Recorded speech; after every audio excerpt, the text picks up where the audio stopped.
ஸ்தபதிகளே, நமது புதிய காலட்சேப மண்டபத்தில் கிழக்கு வாசல் படிகளை பற்றி சொன்னேனே, அதை சரி செய்து விட்டீர்களா? சில படிகளில் உயர வித்தியாசம் இருக்கிறது என்று சொன்னீர்களே, அதுதானே? உயர வித்தியாசம் மட்டுமில்லை, கீழிருந்து 3வது படி என நினைக்கிறேன். அது சற்று மூலியாய் உடைந்திருப்பது பற்றி கூட சொன்னேன். அந்த கல்லையே மாற்றிவிட்டு உயர வித்தியாசங்களையும் சரி செய்து விட்டேன். ஸ்தபதிகளே, மழை காலங்களிலும் விசேஷ காலத்திற்கு முன்பும் சுத்தம் செய்ய உபயோகித்த ஜலம் வெளியேற்ற துளைகள் குறைவாக இருந்ததே, அதன் எண்ணிக்கையை கூட்டிவிட்டீரோ? நேற்றே அதற்குண்டான ஏற்பாட்டை செய்துவிட்டேன் சுவாமி.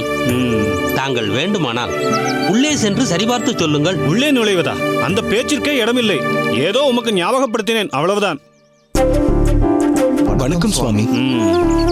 என்ன மாறனேர் நம்பி, ஏன் சில நாட்களாக உன்னை இங்கு காணவில்லை?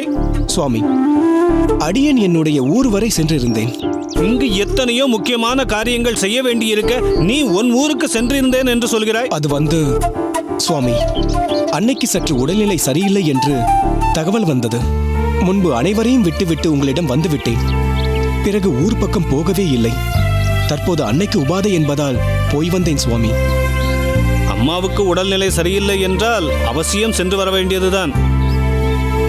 ஆனால் இங்கு ஆச்சாரியரின் காலட்சேப மண்டப பணிகள் முடிவதற்குள் ஏகப்பட்ட காரியங்கள் கவனிக்க வேண்டியிருக்கிறது. அதற்கு திரவிய ஒத்தாசை இல்லை என்றாலும் சரீரத்தால் உபகாரம் செய்ய வேண்டாமா? என்ன காலக்ஷேப மண்டபமா? நம்ம ஆச்சாரியருக்கா? மிகவும் சந்தோஷம் சுவாமி. மண்டபம் கட்டிய விவரமே தெரியாத அளவிற்கு ஊரில் போய் தங்கிவிட்டு வந்திருக்கிறாயா? பிரமாதம். இப்படிப்பட்ட பொறுப்பானவருக்கு நான் நம் சம்பிரதாய விஷயங்களை அருள வேண்டுமாம். நன்றாக இருக்கிறது. சற்று தாமதமாகிவிட்டது சுவாமி. மற்றபடி இப்போது செய்ய வேண்டிய பணிகள் என்னவென்று சொல்லுங்கள். உடனடியாக செய்ய காத்திருக்கிறேன். மடத்திற்கு சென்று உன் அன்றாட பணிகள் எதுவோ அதை மட்டும் செய். அதை விடுத்து காலக்ஷேப மண்டபத்திற்கெல்லாம் சென்று ஒன்றும் பணிபுரிய தேவையில்லை. புரிந்ததா? தாங்கள் சென்று வேலையை கவனியுங்கள். அப்படியே ஆகட்டும் சுவாமி. பெரிய நம்பிகளே, வாருங்கள். என்ன மாறனேர் நம்பி, வழக்கம் போல நன்கு வாங்கி கட்டி கொண்டீரா? அதை விடுங்கள் மலரண்டாரே.